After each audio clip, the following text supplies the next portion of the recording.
Selamat pagi segenap jemaat GKI Jatinegara dan Bajem Intan yang dikasihi Tuhan. Puji syukur kepada Tuhan, meskipun masa pandemi COVID-19 sudah berjalan kira-kira 8 bulan. Kita tetap bersyukur kita bisa beribadah di rumah kita masing-masing.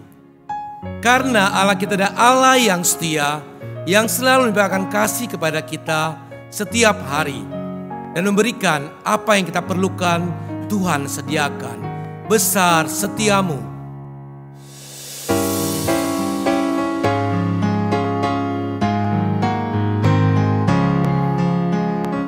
Besar setiamu, Allah Bapa-Ku.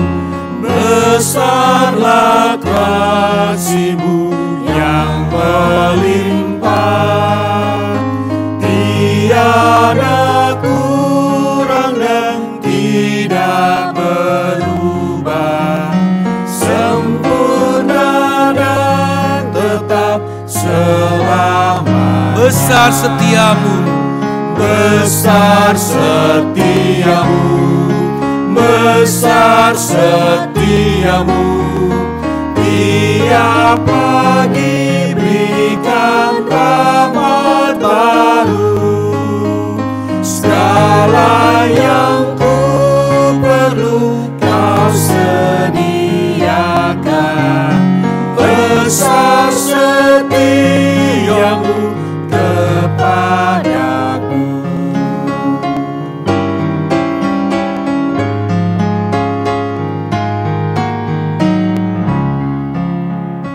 Musim pun berganti, musim apapun, hari pun berganti, hari baru. Alam semesta dan semua ciptaan-Mu menyaksikan kasih setiamu. besar setiamu, besar setiamu, besar setiamu.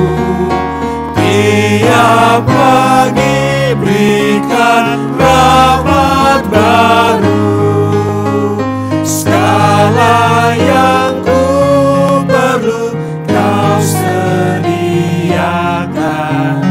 Besar setiamu kepadaku.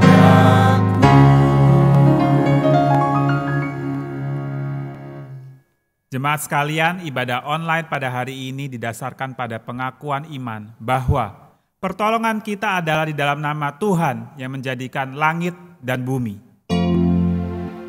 Amin.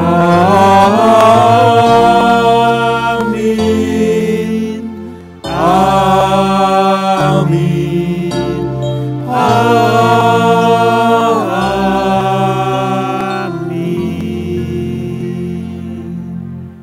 Tuhan Yesus beserta dengan saudara. dan beserta saudara juga. Jemaat dikasihi oleh Tuhan, kita semua adalah manusia yang berdosa. Tapi karena kasih-Nya di dalam Yohanes 3 ayat 16. Karena begitu besar kasih Allah akan dunia ini, sehingga Ia telah mengaruniakan anaknya yang tunggal, supaya setiap orang yang percaya kepadanya tidak binasa, melainkan beroleh hidup yang kekal. Yesus menerima orang berdosa.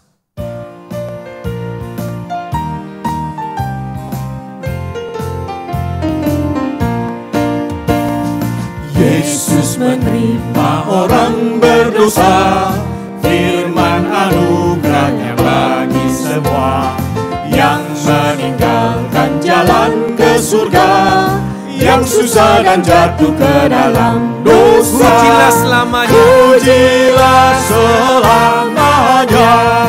Kristus menerima yang berdosa, kabarkan dan nyatakan berita. Kristus menerima orang yang berdosa.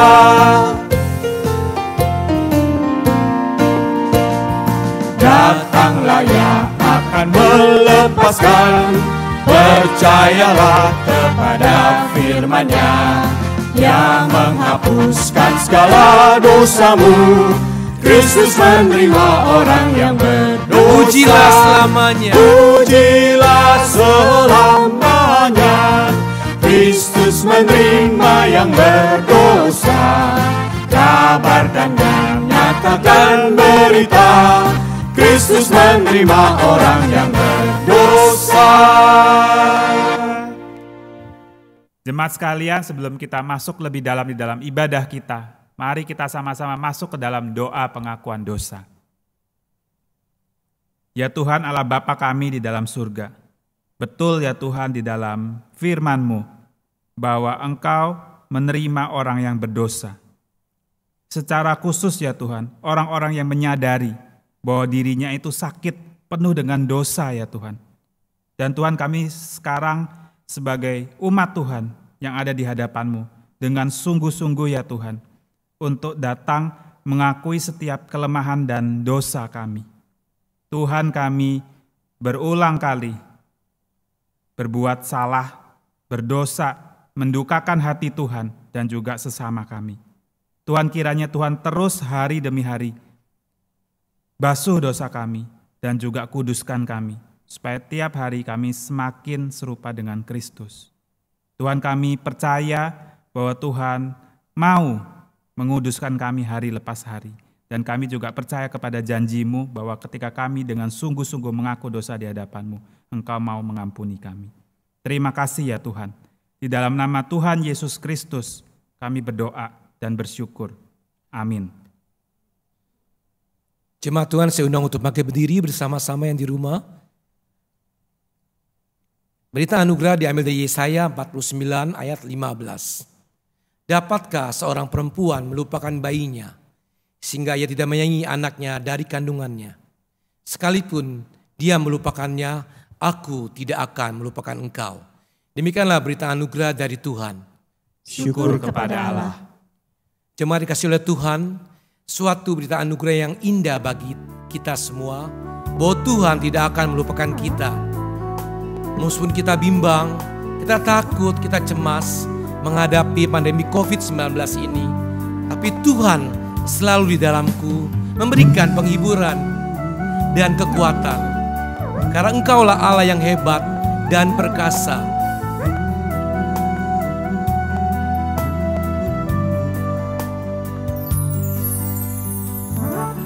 Bapakku datang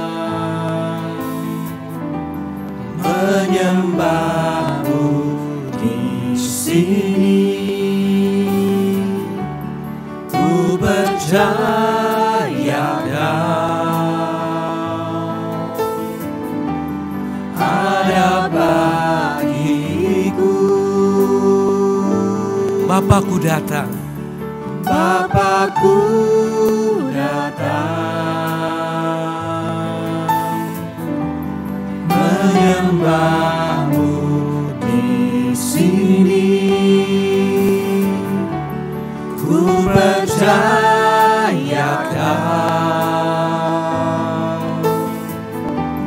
ada bagiku. Tak usah ku takut, sebab Kau sertaku. Tak usah ku bimbang, Kau di dalamku. Tak usah ku cemas, Kau menghiburku. Saat ku lemah, Kau kuatku. Ku nyanyi haleluya. Ku nyanyi haleluya.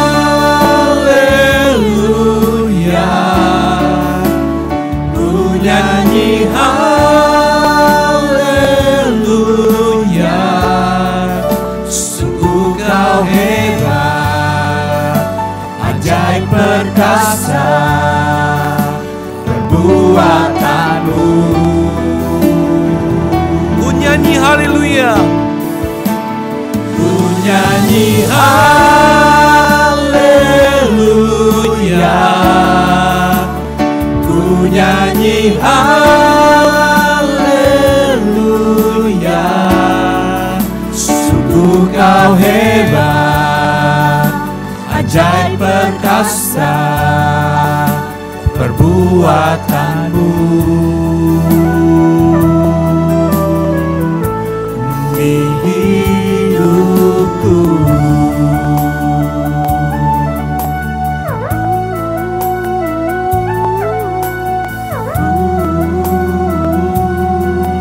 Tak usah ku takut, tak usah ku takut, sebab kau sertaku. Tak usah ku bimbang, kau di dalamku. Tak usah ku cemas, kau menghiburku.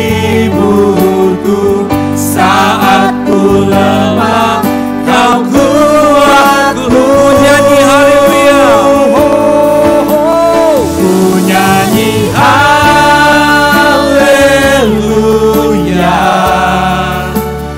ku nyanyi haleluya. Sungguh kau hebat, ajaib perkasa perbuatanmu. Ku nyanyi haleluya. Ku nyanyi haleluya,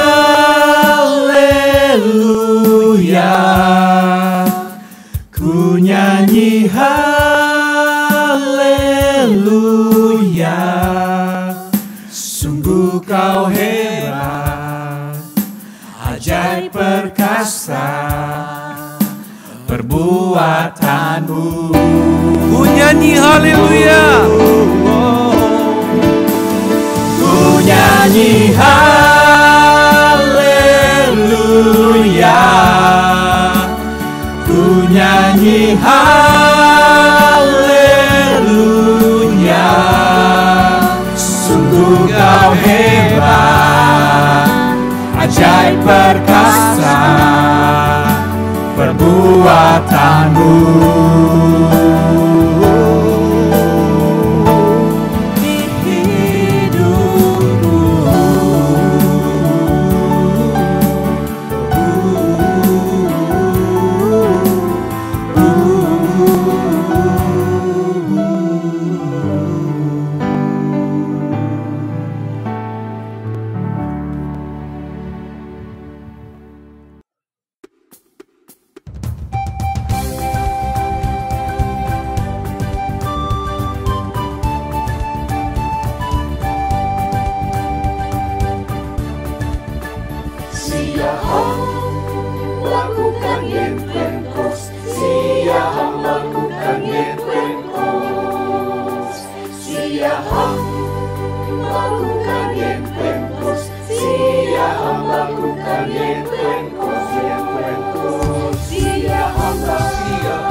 Jemaat dikasihilah Tuhan,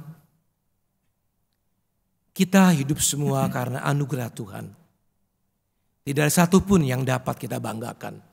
Semua karena cintanya. Biarlah Yesus yang pegang tangan kita. Kita tidak dapat hidup di luar kasih-Nya.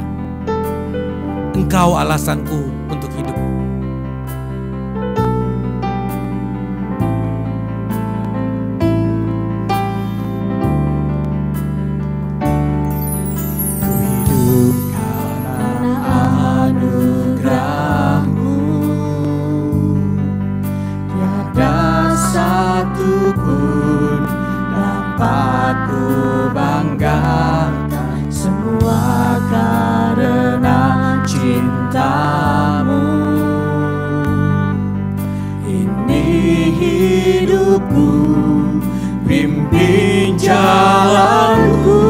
Yesus pegang erat tanganku.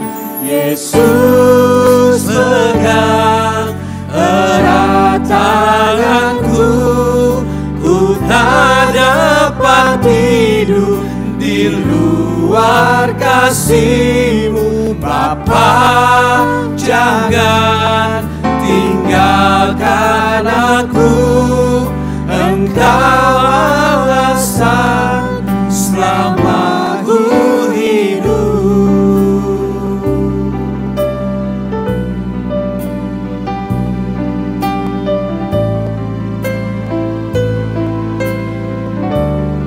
Kasih-Mu mengubah hidupku. Kasih-Mu mengubah hidupku. Kau memilihku, selamatkan hidupku. Semua karena cinta-Mu. Ini hidupku, pimpin jalanku. Yesus pegang erat tanganku. Yesus pegang erat tanganku.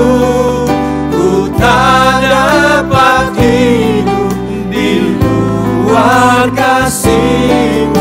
Bapa, jangan tinggalkan aku. Engkau alasan selama Yesus pegang erat tanganku.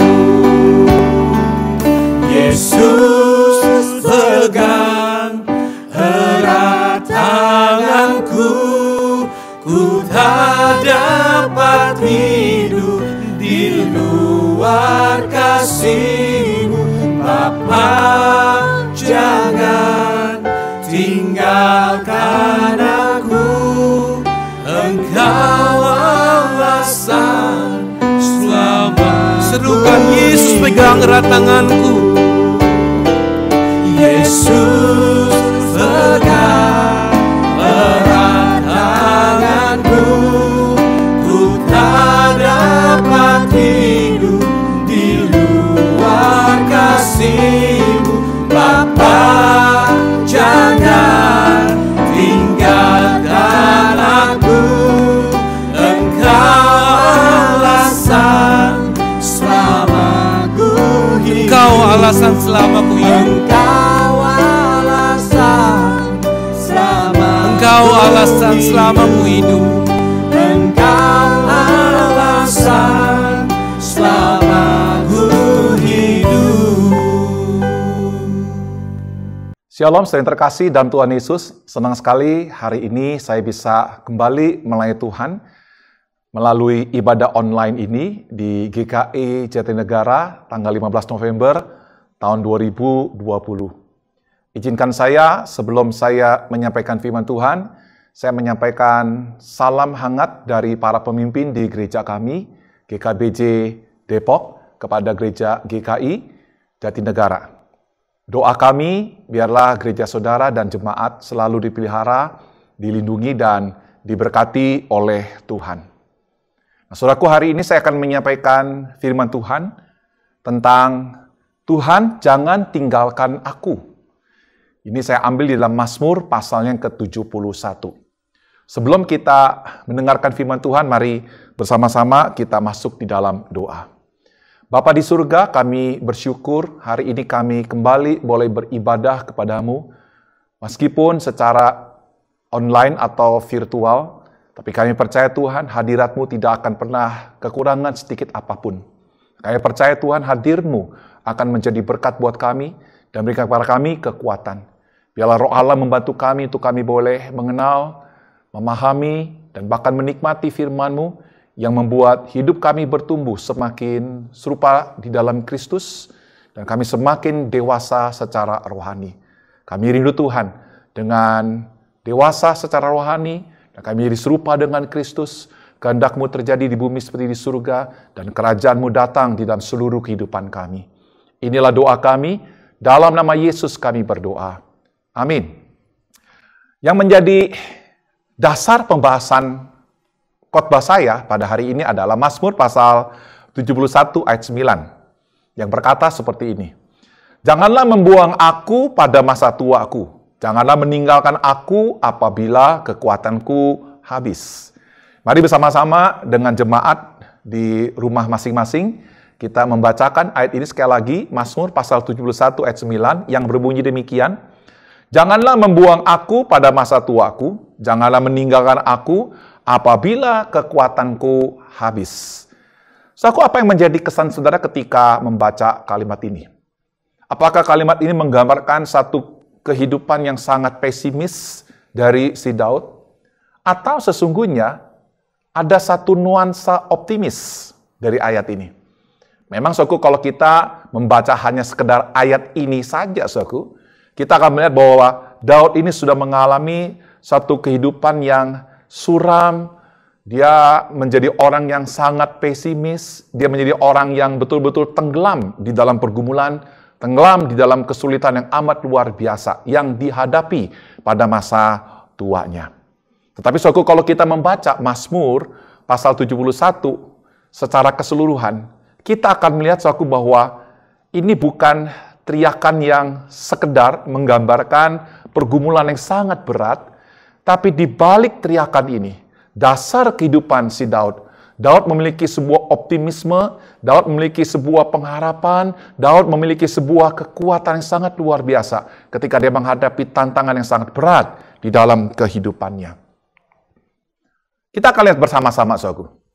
Apakah ini teriakan kebingungan atau teriakan keyakinan? Apakah Daud ketika menghadapi pergumulan yang sangat berat di dalam hidupnya, apakah dia lagi sedang bingung?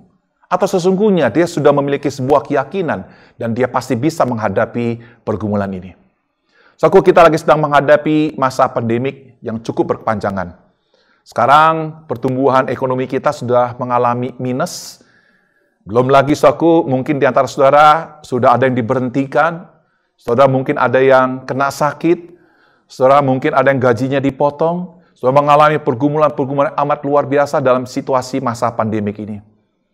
Mungkin Anda akan menghadapi kesedihan yang amat luar biasa. Tapi kalau Anda memiliki suatu keyakinan, dasar yang kokoh, Anda akan mampu menghadapi pergumulan yang sangat berat ini, seperti yang dihadapi oleh Daud. So, buat saya, ini dibalik daripada teriakan ini, ada sebuah dasar, di mana Daud memiliki sebuah keyakinan yang kokoh. So, kalau kita membaca di dalam ayat yang kelima, Daud mengungkapkan seperti ini. Sebab Engkaulah harapanku, ya Tuhan. Kepercayaanku sejak masa mudaku, ya Allah. Sekali lagi saya katakan, sebab Engkaulah harapanku, ya Tuhan. Kepercayaanku sejak masa muda, ya Allah. So, kata kepercayaanku, itu di dalam bahasa Ibraninya, itu dipakai kata mithtahi, dari kata mithak, saudara. Nah, kata mithtahi ini mempunyai tiga arti. Kepercayaan, keyakinan, atau kepastian. Nah, saudara, kepercayaan yang dimiliki oleh Daud pada saat dia menghadapi pergumulan yang sangat berat, itu adalah merupakan sebuah kepercayaan yang pasti. Sebuah kepercayaan yang nggak bisa digoyahkan. Daud percaya kepada sesuatu yang tidak pernah berubah. Daud percaya kepada sesuatu yang kekuasaannya, kasihnya, kebenarannya, keadilannya, kekuatannya tidak pernah berubah. Yaitu Allah sendiri. Dia memiliki sebuah kepastian bahwa dia bisa mengatasi pergumulan yang sangat berat ini oleh karena keyakinan, kepercayaannya kepada Allah. Saudara, suatu kepastian yang digambarkan oleh si pemazmur, yaitu Daud. Kalau kita membaca dalam ayat 3, suatu digambarkan seperti gunung batu, tempat berteduh, kubu pertahanan untuk menyelamatkan aku, sebab engkaulah bukit batuku dan pertahananku. Dikatakan apa, saudaraku? Gunung batu. Saudaraku, yang namanya gunung batu, saudaraku, atau bukit adalah sesuatu yang tidak pernah bergoyang, tidak pernah berubah pada posisinya. Anda pernah melihat yang namanya Gunung Pangrango? Anda pernah melihat yang namanya Bukit Sentul? Saudaraku, Bukit Sentul ratusan tahun yang lalu, mungkin ribuan tahun lalu, ada di situ dan tidak pernah bergeser, saudaraku. Ketika si pemazmur menggambarkan Tuhan yang dipercaya oleh Daud seperti gunung batu, itu artinya apa, saudaraku? Itu artinya Tuhan tidak pernah berubah. Itu memiliki sebuah makna, ada sebuah kepastian dari Tuhan. Saya ingin katakan begini, saudaraku. Mari bersama-sama kita menancapkan iman kita pada kebenaran tentang Tuhan yang tidak pernah berubah. Jangan sekali-kali kita menaruh iman kita pada perasaan kita. Menaruh iman itu pada situasi. Menaruh iman kita pada kesulitan-kesulitan yang sedang hadir dalam hidup kita. So, kalau iman kita bergantung pada situasi, maka tidak heran, saudaraku, kita akan mengalami kehidupan yang jatuh bangun, kita akan mengalami sebuah kehidupan yang tidak bisa mengalami terobosan di dalam pergumulan yang sedang kita hadapi. Saya berdoa, saudaraku, mari bersama-sama kita menjadi orang Kristen yang memiliki sebuah kepastian untuk bisa menjawab pergumulan yang sangat berat di dalam kehidupan kita. Sebuah jawaban yang datang dari Tuhan. Sebuah jawaban yang pasti. Saudara, saya teringat ketika saya menghadapi satu ujian yang sangat berat waktu saya sekolah teologi di Seminari Alkitab Asia Tenggara, saudara. Kita semua begitu tegang sekali menghadapi ujian tersebut. Nah, saudaraku, biasanya kalau saya menghadapi ujian, saya selalu mencari soal yang sangat gampang, baru kemudian naik yang lebih sulit, lalu kemudian yang sangat sulit baru saya kerjakan. Kita semua tegang sekali, saudara. Tapi ketika saya sudah bisa mengerjakan yang kecil, lalu kemudian yang lebih sulit dan yang makin sulit, saya bisa mengerjakannya dan akhirnya, saudara, saya bisa menyelesaikannya dengan baik. Pertanyaannya kenapa, saudara? Pertanyaannya, karena saya telah mempelajari terlebih dahulu sebelum saya menghadapi ujian itu. Sama seperti si pemazmur ini, saudara. Sebuah pertanyaan, kenapa si pemazmur bisa mengalami sebuah kepastian untuk bisa menjawab pergumulan sangat berat di dalam hidupnya? Kenapa, saudaraku? Karena kalau kita membaca di dalam ayat yang ke-17, dikatakan seperti ini, "Ya Allah, Engkau telah mengajar aku sejak kecilku, dan sampai sekarang aku memberitakan perbuatanmu yang ajaib." Perhatikan kalimat ini, saudaraku. Ya Allah, Engkau telah mengajar aku sejak kecilku. Kita bersyukur sama Tuhan, saudaraku, bahwa Tuhan telah mempersiapkan iman Daud dari sejak kecil. Bahwa Allah dan Tuhan sajalah yang mengajar Daud. Saudaraku, kalau dipakai Tuhan atau Allah yang mengajar, itu maksudnya, saudaraku, bahwa Allah bisa memakai segala sesuatu untuk mendidik Daud, untuk mengajar Daud tentang siapa Tuhan yang dipercaya. Itu bisa lewat Taurat Tuhan yang diberikan kepada bangsa Israel lewat Musa.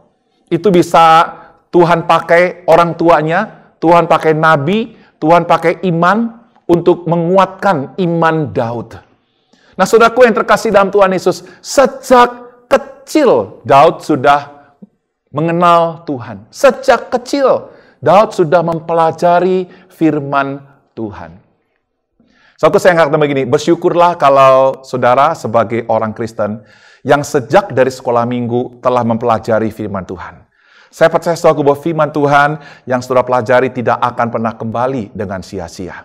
Dan itu akan berbicara dengan kuat, menguatkan saudara di saat-saat saudara menghadapi pergumulan yang sangat berat. Saudaraku yang terkasih dalam Tuhan Yesus, Bersyukur juga untuk guru-guru sekolah minggu, untuk orang tua yang selalu mengajarkan anak sejak kecil tentang Tuhan, tentang firman-Nya, tentang kekuasaannya, tentang kehebatannya. Saudara menceritakan, saudara mendidik, saudara mengajar mereka. Bersyukurlah kalau para hamba Tuhan mengajarkan firman Tuhan, berkhotbah tentang firman Tuhan. Mungkin saudara akan merasa, wah kelihatannya ini percumalah karena apa yang saya khotbahkan ini, toh akhirnya mereka lupa juga. Tidak, saudaraku.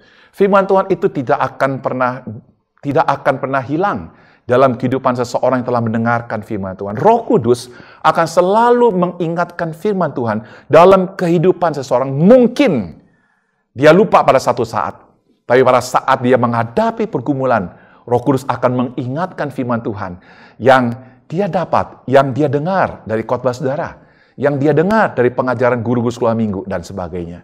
Saudara, itulah sebabnya saya ingin meneguhkan, saya ingin menguatkan, dan bahkan saya ingin mengapresiasi guru-guru sekolah minggu, hamba-hamba Tuhan menyampaikan firman Tuhan di mimbar atau di kelas-kelas sekolah minggu. Usaha Anda, perjuangan Anda tidak akan pernah sia-sia. Saya juga ingin mengucapkan terima kasih kepada guru-guru sekolah minggu, kepada hamba-hamba Tuhan yang pernah mengajar saya. Ketika masa-masa pandemik ini, ketika saya menghadapi banyak pergumulan hidup, firman Tuhan yang saya dengar, itulah yang mengokohkan saya. Itulah yang membuat saya percaya kepada Allah yang pasti menolong saya. Allah yang pasti memberikan kekuatan kepada saya. Saudaraku, ini yang pertama. Jadi saudaraku, ini merupakan sebuah kepastian, ya, bukan kebingungan. Yang kedua, saudaraku, ketika Mazmur berteriak, janganlah membuang aku pada masa tuaku, jangan meninggalkan aku apabila kekuatanku habis. Nah, saudaraku, apakah ini merupakan sebuah teriakan yang pesimis, teriakan yang merasa tidak ada lagi harapan ke depan dan sebagainya? Mari bersama-sama kita lihat teks ayat ini secara keseluruhan. Saudaraku, apakah ini teriakan putus asa? Atau sebenarnya ini merupakan sebuah teriakan pengharapan? Saudaraku, saya tidak pernah melihat orang yang putus asa di dalam kehidupan ekonominya semakin maju, saudaraku. Saya tidak pernah melihat orang yang putus asa dalam kehidupan rohaninya juga semakin maju. Saya tidak pernah melihat saudaraku orang yang putus asa maka pelayanan semakin maju. Orang yang putus asa saudaraku selalu dalam kehidupannya akan semakin mundur ke belakang, akan semakin berkurang di dalam hidupnya. Bukan semakin bertambah. Saudaraku, si pemazmur bukan lagi sedang berputus asa ketika dia meneriakkan kalimat ini. Memang dia harus menghadapi pergumulan yang sangat berat. Tetapi saudaraku, sekalipun demikian, pemazmur memiliki sebuah pengharapan, bukan keputusasaan. Memiliki sebuah pengharapan, bukan sebuah keputusasaan. Dari mana saya tahu, saudaraku? Mari bersama-sama kita membaca di dalam ayat yang ke-8. Firman Tuhan berkata seperti ini. Mulutku penuh dengan puji-pujian, kepadamu dengan penghormatan, kepadamu sepanjang hari. Orang yang putus asa, saudara, pasti di dalam perkataannya, di dalam mulutnya, bukan penuh dengan pujian, penuh dengan kalimat-kalimat putus asa, penuh dengan kepahitan, penuh dengan kesedihan, kalimat-kalimat yang negatif kepada Tuhan. Tapi saya beritahu kepada saudara di dalam ayat 8 ini, pemazmur berkata seperti apa, saudaraku? Mulutku penuh dengan pujian. Penuh artinya tuh penuh sekali, saudara. Jadi tidak kekurangan sedikit apapun dalam mulutnya. Tidak ada sedikit pun di dalam mulutnya membicarakan tentang kepahitan, membicarakan tentang keputusasaan. Tapi penuh dengan pujian, kemuliaan hanya bagi Tuhan. Bukan saja pada saat itu si pemazmur penuh dengan pujian, tapi kalau kita membaca di dalam ayat 14, bagaimana si penulis mazmur ini menggambarkan ada sebuah penambahan, ada sebuah progresivitas, kemajuan yang semakin luar biasa di dalam pujian kepada Tuhan. Ayat 14 berkata seperti ini, tetapi aku senantiasa mau berharap dan, perhatikan baik-baik, menambah puji-pujian kepadamu. Artinya apa, saudaraku? Bahwa si pemazmur bukan kemarin saya penuh dengan pujian. Sebulan yang lalu saya penuh dengan pujian. Pada saat usaha saya maju, saya penuh dengan pujian. Pada saat saya menghadapi kesehatan tubuh yang kuat, penuh dengan pujian. Pada saat saya masih muda, penuh dengan pujian. Oh tidak, saudaraku. Dikatakan menambah pujian. Artinya apa? Sekalipun nanti usiaku semakin bertambah, aku semakin tua, tubuhku semakin lemah. Sekalipun aku menghadapi pergumulan yang semakin bertambah berat di hadapan saya, tetapi saya akan menambah puji-pujian kepada Tuhan. Saudara, ini bukan gambaran orang yang putus asa. Ini merupakan sebuah gambaran dari orang yang penuh dengan pengharapan. Saudara, saya teringat dengan nenek saya yang sudah almarhum. Nenek saya pernah kena penyakit, saudaraku, yaitu sakit kanker. Dia kena terminal ill, saudaraku, penyakit yang sudah nggak bisa disembuhkan lagi, oleh karena sudah masuk pada stadium 4. Saya bersyukur sama Tuhan, walaupun nenek saya sudah divonis kena kanker stadium 4, dia masih bisa memiliki hidup yang sangat panjang, kurang lebih sekitar hampir 7-8 tahun, dia masih bisa hidup setelah divonis oleh dokter. Nah, saya sebagai seorang cucu yang memang dari sejak kecil dipingit oleh popo saya, waktu popo saya sakit, saya selalu mendampingi. Saya selalu tidur bersama dengan dia. Memang saya mendengarkan teriakan, keluhan, teriakan rasa sakit yang amat luar biasa karena nenek saya kena sakit kanker tulang, saudara. Geser sedikit sakit, bergerak sedikit sakit, saudara. Jadi nenek saya itu penuh dengan sakit yang amat luar biasa. Tapi saya menemukan nenek saya, tidak pernah saya melihat nenek saya itu absen di dalam hal doa ketika menghadapi sakit yang amat luar biasa. Nenek saya seringkali dia berdoa dengan teriakan yang sangat kencang kepada Tuhan. Dan saya juga mendengarkan kadang-kala dia bernyanyi bagi Tuhan di ranjangnya. Dia nggak bisa bangun lagi, saudaraku. Dia tetap bernyanyi bagi Tuhan. Saya melihat bahwa nenek saya sampai akhir hidupnya, dia selalu memuji Tuhan. Itulah sebab tidak heran ketika ada orang-orang, rekan-rekan gereja dari GKBJ, membesuk, mengunjungi nenek saya. Saya perhatikan ketika mereka keluar dari kamar, mereka menangis. Lalu mereka bercerita, saya heran dengan popo kamu. Saya datang ke sini sebenarnya ingin menghibur popo, ingin menghibur nenekmu. Tapi saya justru melihat, sayalah yang dihibur, sayalah yang dikuatkan. Saudara, nenek saya memang harus berhadapan dengan sakit yang amat luar biasa. Dia kadang-kadang berteriak sakitan di tengah malam. Tapi sekalipun demikian, mulutnya penuh dengan kalimat doa. Mulutnya penuh dengan puji-pujian dan nyanyian kepada Tuhan. Saya berdoa, biarlah setiap kita di tempat ini, sekalipun usia kita mungkin semakin bertambah, sekalipun mungkin kesulitan pergumulan itu harus kita hadapi, dan kita tidak bisa hindari, oleh keyakinan kita yang pasti tentang Tuhan. Mari bersama-sama kita terus memuji Tuhan. Kita terus mulut kita penuh dengan pujian. Dan pujian kita, doa kita semakin bertambah kuat di hadapan Tuhan. Saudaraku yang terkasih dalam Tuhan Yesus, si pemazmur penuh dengan pengharapan. Bukan saja mulutnya penuh dengan pujian dan bertambah pujian. Kalau kita membaca di dalam ayat 17, di situ firman Tuhan berkata, "Ya Allah, Engkau telah mengajar aku sejak kecilku, dan sampai sekarang aku memberitakan perbuatanmu yang ajaib." Aku di sini, kalau kita bandingkan ayat yang ke-9, itu menunjukkan situasi bahwa si Daud ini sudah tua, sudah tua. Jadi sampai sekarang, ketika dia sudah tua, saudaraku, dia adalah seseorang yang memberitakan perbuatan Tuhan yang ajaib. Apakah sampai di situ? Coba kita bandingkan ayat 18. Dia katakan begini, "Juga sampai masa tuaku," dan perhatikan baik-baik, "putih rambutku." Jadi kalau saya menggambarkan ayat 17 ini, mungkin waktu itu Daud berumur 60-an, 65 tahun, saudaraku. Dia sudah tua, saudara. Mungkin sudah mulai masuki masa pensiun, begitu. Tapi saudaraku, Daud tidak berhenti untuk memberitakan perbuatan Tuhan pada masa umur itu. Dia katakan, putih rambutku. Saudaraku, sekarang rambut saya ini sudah mulai ada putih-putih, saudara. Saya berumur 55 tahun. Dan saya percaya saudaraku, pada saat saya berumur 70 tahun, ya kalau Tuhan izinkan, atau mungkin 80 tahun, tidak mungkin warna hitam ini ada, saudaraku. Saya punya rambut akan mengalami, rambut saya akan menjadi putih semuanya. Nah saudaraku, itulah gambaran si pemazmur.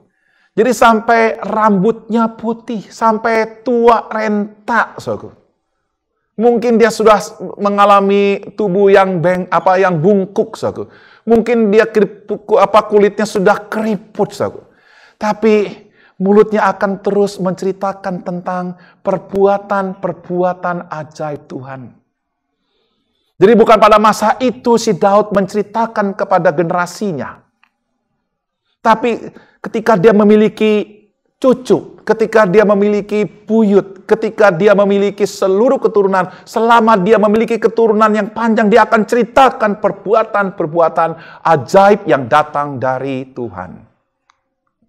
Pertanyaannya, saudaraku, apakah Anda pernah mengalami keajaiban Tuhan? Saya ingin beritahu pada saudara, suatu keajaiban Tuhan yang sangat luar biasa yang telah Tuhan berikan kepadamu adalah bahwa Yesus telah mati di kayu salib. Dia menjadi korban pengganti buat kita. Melalui kematian Kristus di atas kayu salib, saudara yang seharusnya berada dalam murka Allah, murka itu ditimpakan pada pengorbanan Kristus di atas kayu salib. Sehingga saudara yang percaya kepadanya tidak binasa, melainkan beroleh hidup yang kekal. Saudaraku, tidak seorang pun yang dapat diselamatkan dengan kita melakukan perbuatan baik. Kita yang diselamatkan hanya oleh karena anugerah. Perbuatan baik itu adalah merupakan akibat dari sebuah keselamatan yang telah saudara peroleh di dalam Kristus.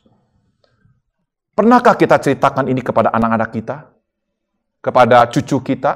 Kepada cicit kita? Atau kepada buyut kita? Saya berdoa, saudaraku, biarlah saudara menjadi orang tua yang dapat mewariskan berita Injil, keajaiban Tuhan yang sangat luar biasa kepada keturunanmu.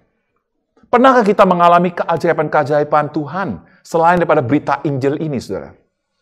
Saya teringat satu kali ketika saya melayani Tuhan di Tiongkok, kurang lebih sekitar 4 tahun yang lalu, saudara. Setelah saya selesai pelayanan, pada hari Sabtu saya ingin pulang. Itu Sabtu pagi saya ditelepon oleh satu gereja di Surabaya. Untuk hari Minggu besok saya melayani Tuhan di Surabaya. Karena ada seorang pengkhotbah tiba-tiba nggak bisa, dan saya diminta ganti. Nah, saudara, waktu itu saya bilang saya nggak mungkin karena saya ini asli dari Tiongkok. Saya nggak punya tiket yang connecting ke Surabaya. Lalu pihak gereja mengatakan kami akan ngurus semuanya. Singkat cerita, akhirnya saya diurus dan akhirnya saya bisa mendapatkan pesawat connecting dari Guangzhou, P2, terus sampai ke Jakarta, lalu kemudian ke Surabaya. Nah, singkat cerita, saya ke airport, saya masuk, dan cap paspor, kemudian masuk ke dalam, ke ruang penantian untuk saya berangkat, saudara. Nah, ketika saya lagi sedang berjalan, tiba-tiba sepatu saya terbuka, maksudnya rusak. Itu menganga, terbuka. Dan saya cukup kaget sekali, saudaraku. Lalu kemudian saya segera cari sepatu, ada nggak yang jual di dalam tempat penantian itu. Baju ada, saudaraku. Dasi ada, minyak wangi ada, makanan ada, tapi sepatu kagak ada, saudaraku. Waduh, saya sangat kalang kabut, saudaraku. Dan saya nggak mungkin beli di Jakarta karena pesawat saya connecting. Dan saya juga nggak mungkin bisa beli Surabaya, oleh karena sampai Surabaya itu bisa sekitar jam 11 sampai jam setengah 12 malam. Sementara khotbah saya itu jam setengah 7 pagi, saudara. Tidak mungkin. Saya sangat kelabakan, saudara. Di dalam situasi seperti itu, tiba-tiba, saudaraku, keluar firman yang di pikiran saya dan di hati saya, yang berbicara dengan begitu kuat sekali. Sampai saat ini kamu belum minta satu pun dalam namaku. Mintalah supaya penuhlah sukacitamu. Saya percaya, saudara, Roh Kudus ini yang mengingatkan saya akan firman ini, saudara. Lalu kemudian di bandara itu saya berdoa, Tuhan, sepatu saya rusak dan besok saya akan khotbah. kiranya Tuhan menolong saya. Dalam nama Yesus, amin. Setelah itu saya tenang, saya mengalami damai sejahtera, saudara. Dan kemudian setelah itu saya berjalan-jalan sambil menanti pesawat saya itu kurang lebih jam 3, saya harus berangkat, saudara.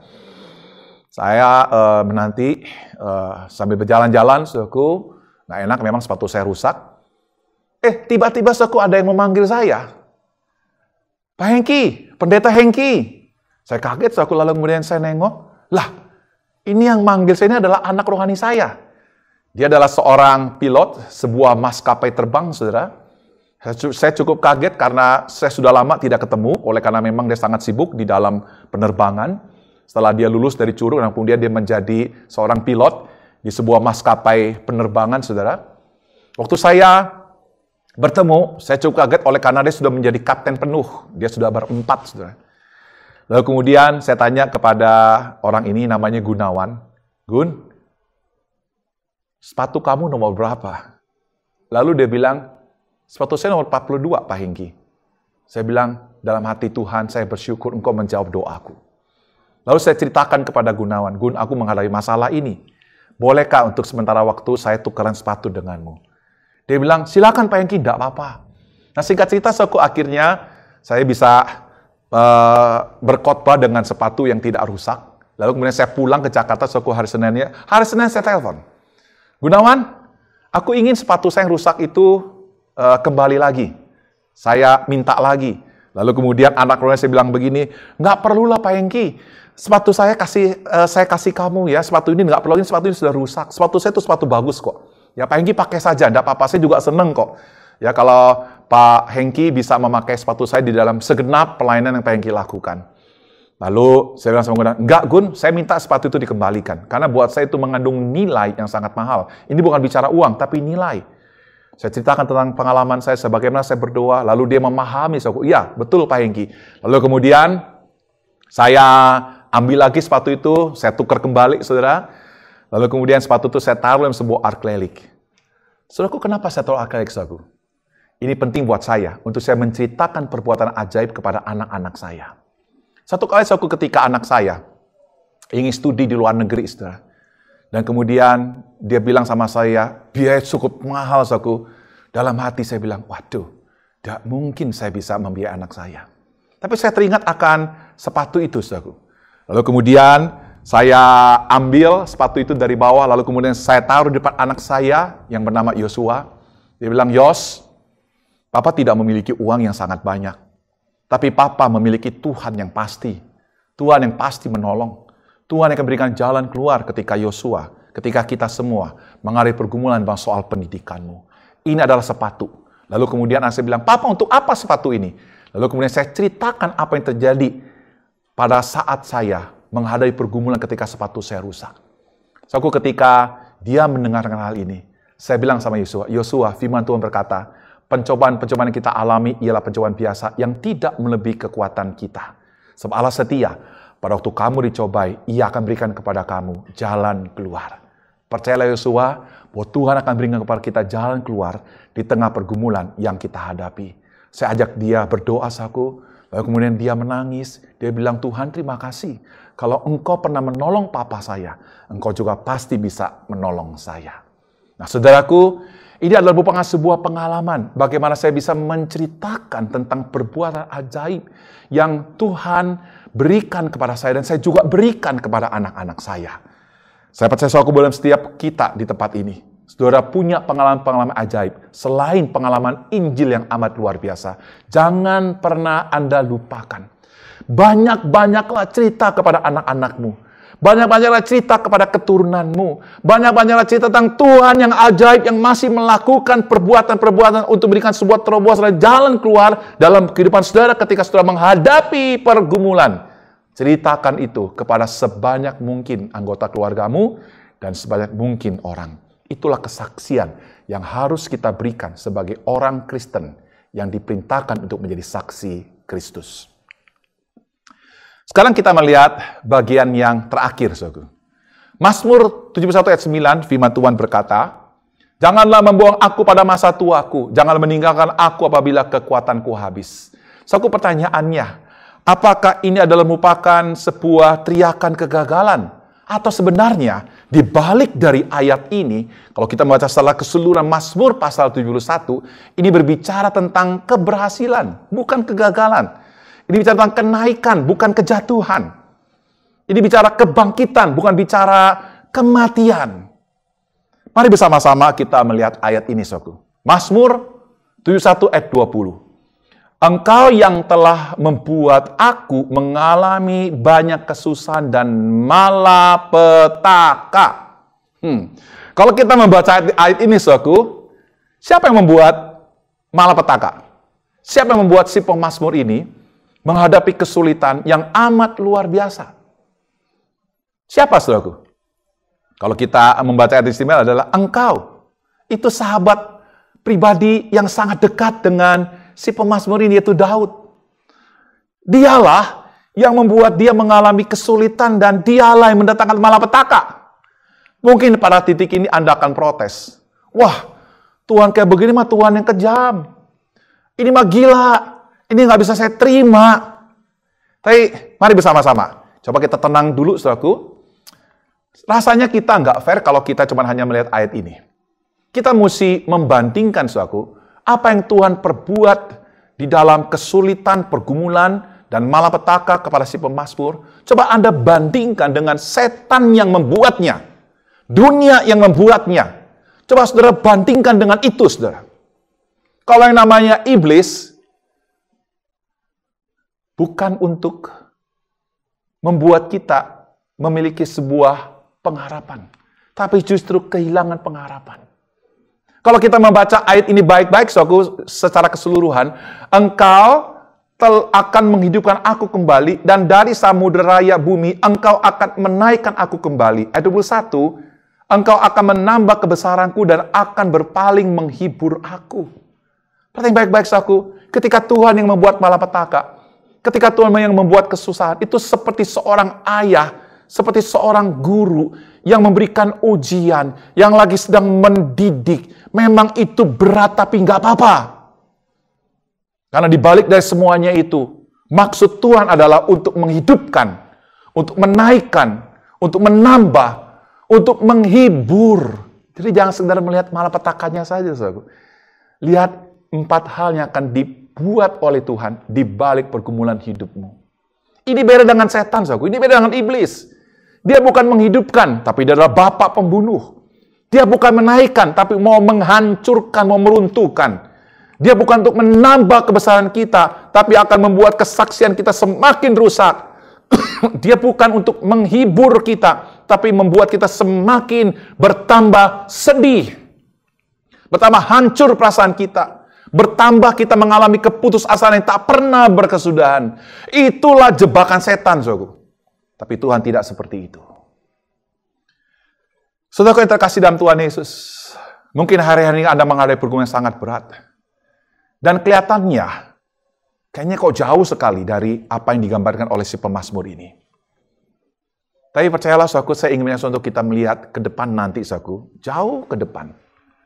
Saya minta, saudaraku, iman kita bukan sekedar melihat 1 bulan ke depan, 1 tahun ke depan, 3 tahun ke depan, 10 tahun ke depan. Tapi mari bersama-sama kita melihat nanti sampai Yesus datang kembali. Kedatangan kedua kali. Saat Maranatha itu. Mari bersama-sama kita, apa yang terjadi? Oh ya, nanti Yesus akan menghidupkan kita kembali. Dia akan membangkitkan kita kembali dari antara orang mati. Dia akan menaikkan aku kembali. Dia akan mengajak kita. Dia akan menaikkan posisi kita untuk memerintah bersama-sama dengan Dia. Dia akan menambahkan kebesaran. Oh, saudaraku, di tempat itu kita akan duduk bersama-sama dengan Kristus memerintah. Itu adalah sebuah kebesaran yang saudara tidak akan pernah peroleh di bumi, di tempat manapun, saudaraku. Dan pada masa itu, Tuhan akan berikan kepada kita sebuah penghiburan yang sempurna. Nanti, saudaraku, pada saat Maranatha, tidak lagi air mata, tidak lagi peperangan, tidak lagi sakit penyakit. Kita semua akan mengalami sukacita yang sempurna. Penghiburan yang sempurna, yang bersama, yang ada di dalam Kristus. Saya berdoa, saudaraku, biar kita menjadi orang Kristen yang hidup menyenangkan hati Tuhan. Di tengah pergumulan yang kita hadapi, kita tidak putus asa. Tapi kita memiliki sebuah pengharapan.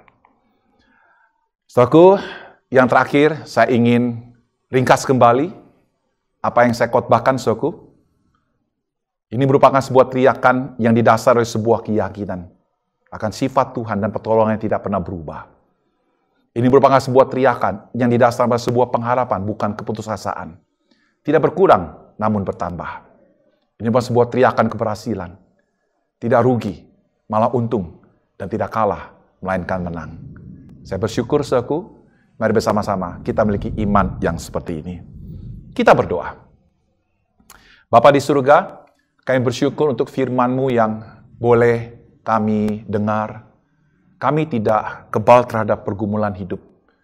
Kami tidak kebal terhadap bencana COVID ini. Setiap kami menghadapi semuanya ini. Tapi Tuhan, kami percaya bahwa di dalam Engkau kami memiliki kepastian, pertolongan, dan kekuatan dari-Mu. Di dalam Engkau kami memiliki pengharapan. Di dalam Engkau kami tidak mengalami kerugian. Justru kami akan mengalami keuntungan yang sempurna pada saat Engkau datang kembali. Terima kasih Bapa. Dengarkan doa kami. Dalam nama Yesus kami berdoa. Amin.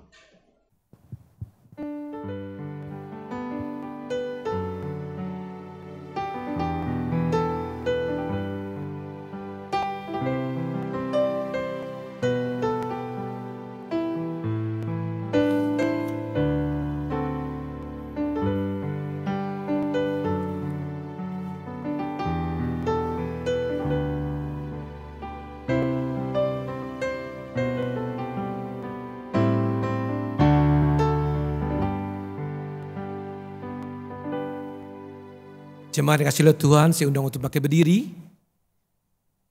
Bersama dengan umat Allah di masa lampau, masa kini, masa depan, mengingat pengakuan baptisan kita menurut pengakuan iman rasuli. Demikianlah kita ikrarkan.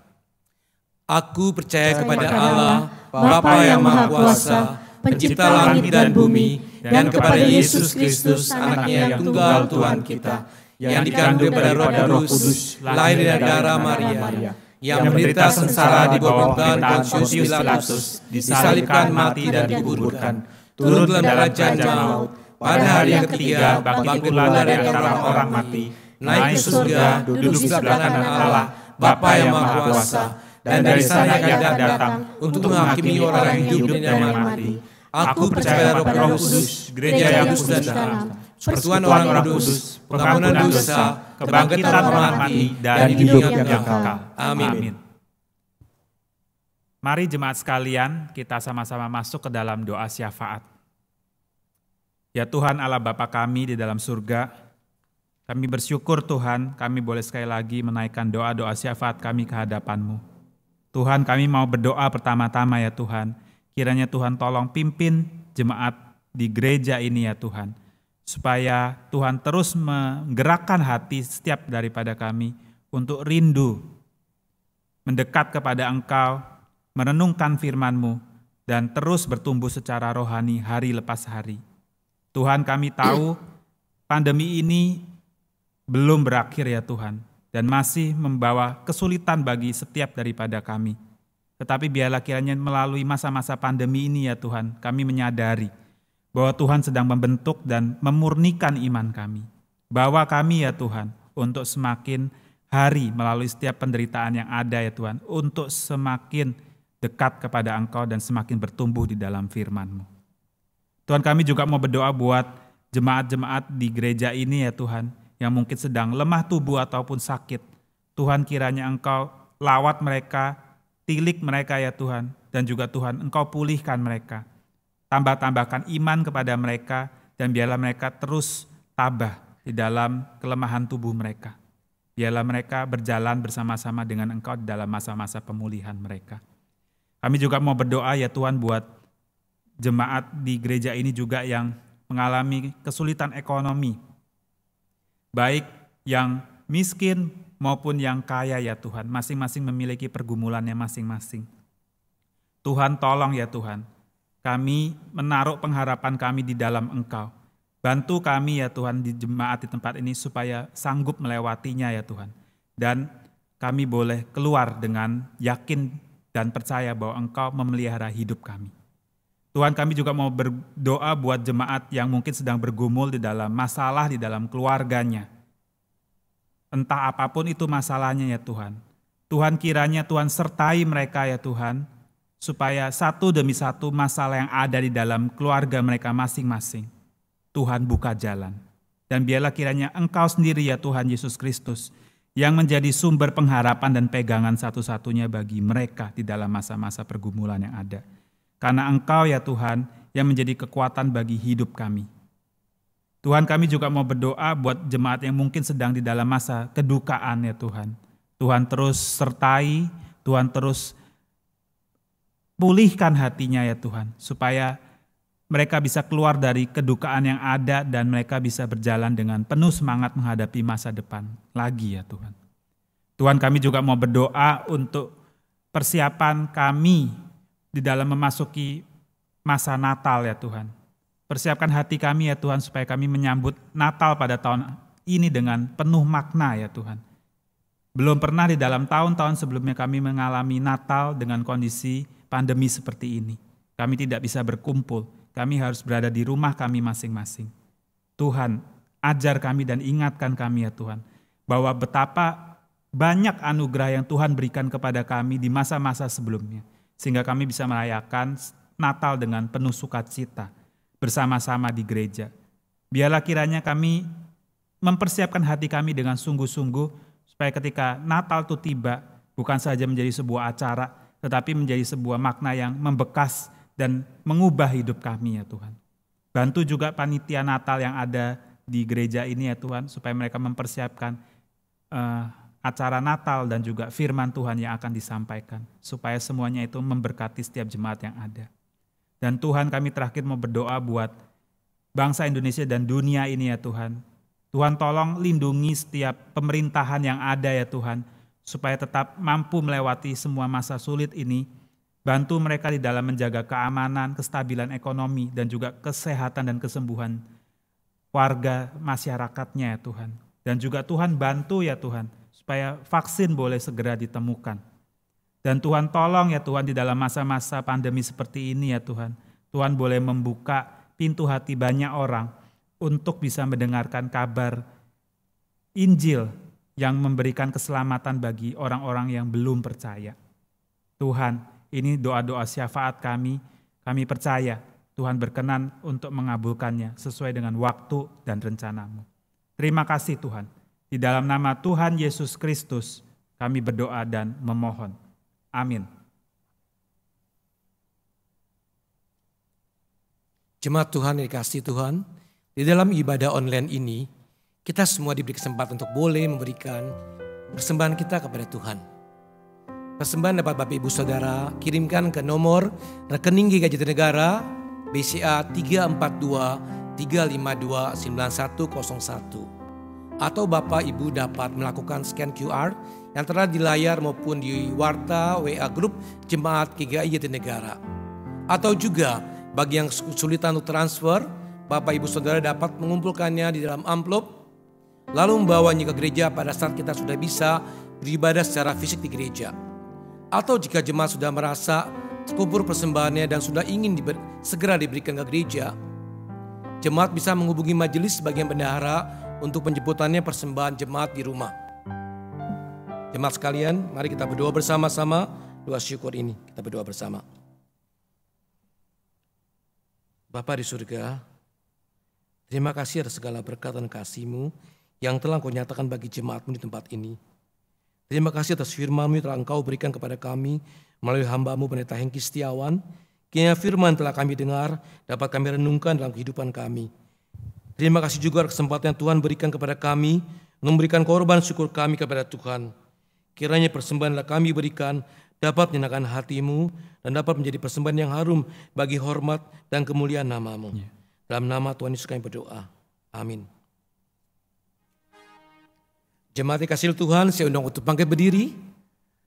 Biarlah kita semua boleh tiada ragu lagi untuk mengikuti Dia. Walau banyak rintangan dan badai menerjang, tiada ku ragu lagi untuk selamanya. Tiada ku ragu lagi.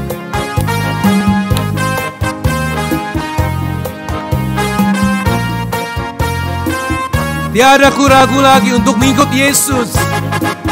Tiada ku ragu lagi untuk mengikut-Mu Yesus. Tiada ku ragu lagi Tiada ku ragu untuk melayani-Mu.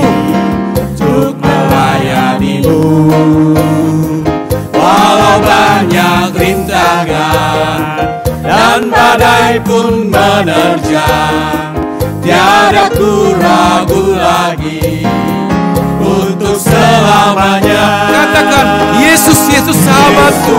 Yesus sahabatku, penolong dalam hidupku.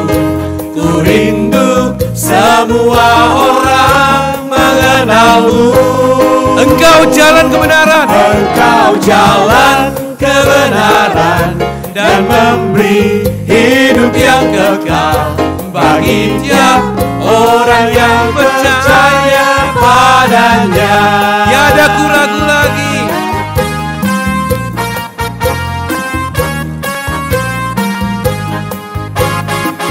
Tiada ku ragu lagi untuk mengikut-Mu Yesus. Tiada ku ragu lagi untuk melayani-Mu. Walau banyak rintangan, Walau banyak rintangan dan badai pun menerjang, tiada ku ragu lagi tiada ku ragu untuk lagi selamanya. untuk selamanya. Katakan, Yesus, Yesus sahabatku. Yesus, Yesus sahabatku, penolong dalam hidupku. Ku rindu semua orang mengenal-Mu. Engkau jalan kebenaran. Engkau jalan kebenaran dan memberi hidup yang kekal bagi tiap orang yang percaya padanya. Yesus, Yesus sahabatku, penolong dalam hidupku.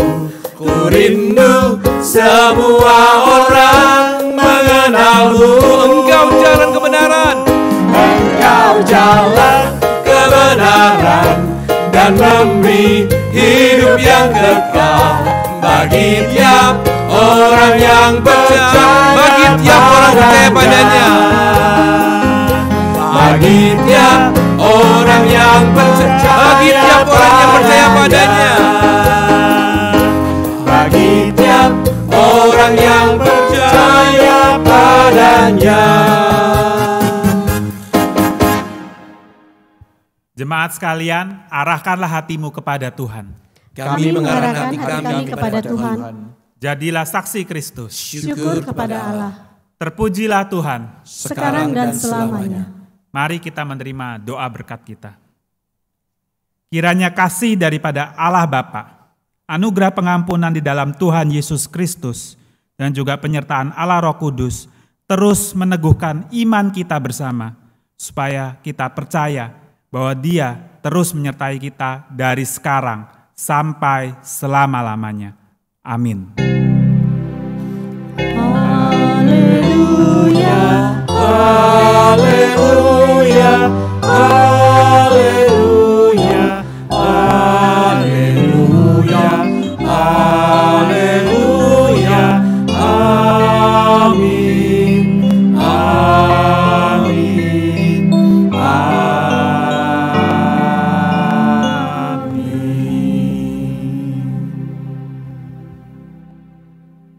Jemaat Tuhan, ibadah online telah selesai.